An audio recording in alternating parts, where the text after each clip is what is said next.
Hey there, welcome to Charting Toward Intimacy, where we're expanding the natural family planning conversation. I'm your host, Ellen Holloway.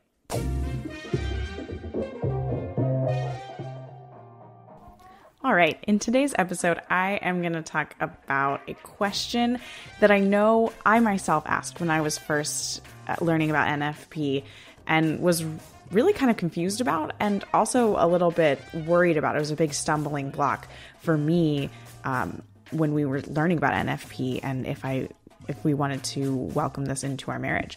So here's the question. Why do the NFP people seem to have a lot of kids?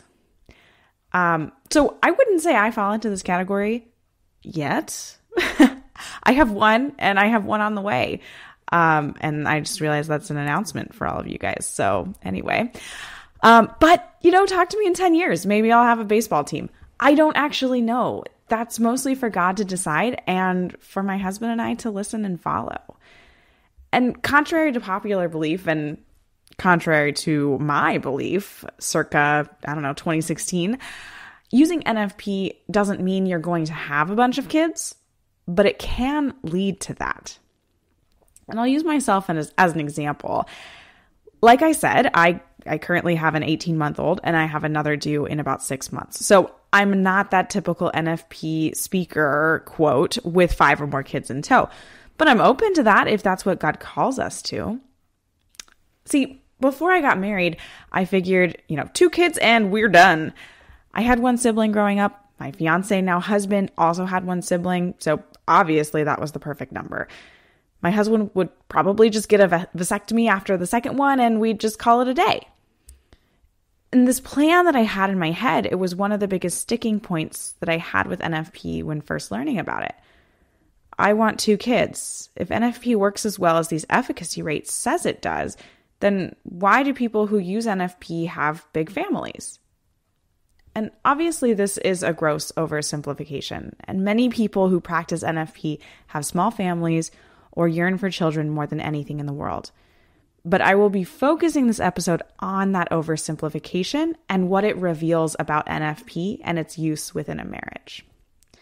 See, NFP requires us to remain open to life at all times, meaning we are never shutting down our God-designed fertility and we are never subverting the true purposes of the sexual act by blocking or removing the procreative possibility. And you can head over to the episode titled NFP Ain't Catholic Birth Control for some more details and discussion on that. So every time we engage in marital intimacy, we are allowing the act to be completely what it was designed to be and not hindering it in any way. To avoid a pregnancy, we're abstaining when certain biomarkers indicate possible fertility. And to achieve a pregnancy, we're probably aiming for those possibly fertile windows, or maybe just going for it every day. So that openness to life that NFP brings to us, it begins to heal our broken hearts from the cultural influences surrounding families. That openness to life helps us connect the dots between marriage and family, and the dots between sex and unity and children. And honestly, that openness to life can kind of just get to us. I've heard it before, and I know I'll hear it again from a couple whose intention is to avoid a pregnancy and then becomes pregnant and says something to the effect of, well, we knew exactly what we were doing. This was my husband and I. We were on the wait a few more months train, and then we went to a really emotional Christmas Eve Mass where it was really clear to us that God was calling us to start our family. And at that point in my cycle, yes, we knew exactly what we were doing and that the chance of conception was pretty high because of the biomarkers present. And lo and behold, God made it happen. We'd been practicing NFP for about a year at that point. I've heard it lots of ways. God called us to another child. I felt like someone was missing in our family. We really just wanted to share in our love, and we knew another kid was possible. NFP creates a culture of openness within your marriage. And that openness can, in certain families, lead to even bigger families. And that's fantastic. That's a really good thing that NFP is doing. I remember when my husband and I were first thinking about becoming NFP instructors, and we were still a long way from healed hearts when it came to family planning. And we said something to the effect of, well, we have to make sure we do NFP right because it's going to look bad if we have lots of kids and we're telling people NFP works. But NFP always works. NFP means natural family planning. Family planning the way God intended, based on the way God designed our bodies. God can do anything. Anything, people. Impossible is literally not a word in God's vocabulary. Yes, fertility awareness is based in scientific research, and NFP is using a fertility awareness-based method. AKA, NFP is using the science of female fertility to plan a family. But I'll let you in on a little secret. Science is not the end-all be-all. God can do things that science can't explain, like maybe allow a virgin to conceive and bear a child that's fully human and fully God.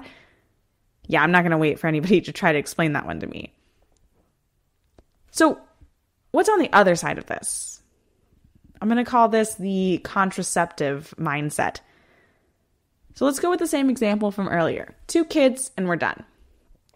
If we hadn't switched over to NFP, that same couple, my husband and I, would have continued using the pill before and between the likely 2 kids. There wouldn't have been any communication save the how far apart should we space the 2 kids question, or possibly when should you get back off the pill to have the next kid? First off, in this mindset, there is a false sense of total control over family size and timing, which there really isn't, folks. There's things like unexplained infertility. We have no control over that.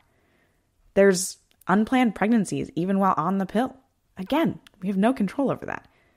There's also the aspect that God can literally do anything. And then there's the aspect of a disrespect for fertility in this mindset of contraceptive mindset. Taking the pill and controlling when my fertility is present or not makes it seem like fertility is a really bad thing. And actually, my fertility is the most important thing for the continuation of the human race. Well, not my fertility, but female and male fertility. It's also saying, and we've talked about this on the podcast before, it's also saying, I don't want to give my full self to you. Or from the other side, it's I'm not willing to accept all of you. Or I want to love only part of you. And finally, this brings me to my favorite part of natural family planning. This contraceptive mindset often puts a limit on the family by permanently sterilizing one or both spouses through vasectomy or tubal ligation. And here's the thing with NFP use. I never have to be the one to make the decision that my family is as big as it's going to get. After our first, my husband and I were definitely not ready for another one right away for lots of reasons. But we weren't going to put the forever stamp on that decision. And I can pretty much guarantee that we'll be in a similar place after number 2. But I know we won't be ready to put the forever stamp on family planning because who knows how our minds will change in the future? Who knows what circumstances might lead us in the future to desiring another child? We can always leave that possibility open. We can always leave the door open for God to change our minds or heal our hearts and allow us to open up to another family member.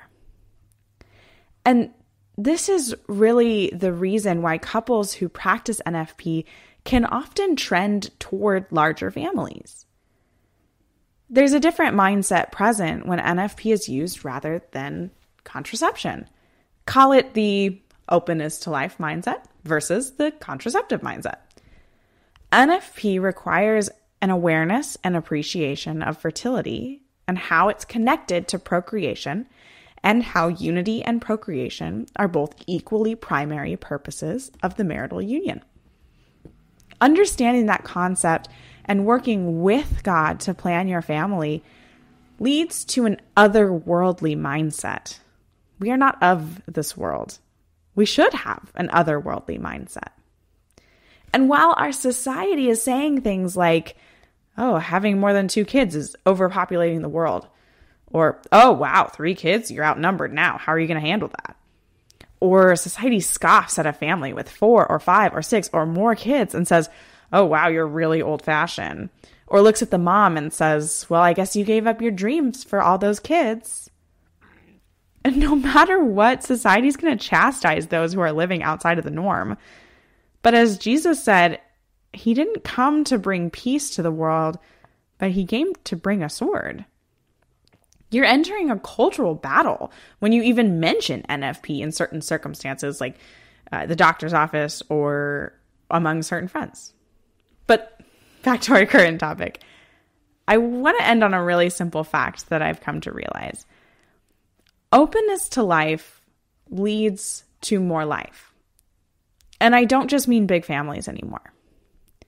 Bringing an openness to life in your marriage leads to an ability to welcome life in a whole new way, not only through biological children, but also through things like adoption, or simply an openness to sharing your life by mentoring younger couples, or opening your home to your neighbors, or welcoming the neighborhood kids for dinner, or just bringing life to your church and community through truly living your faith through your marriage or your future marriage.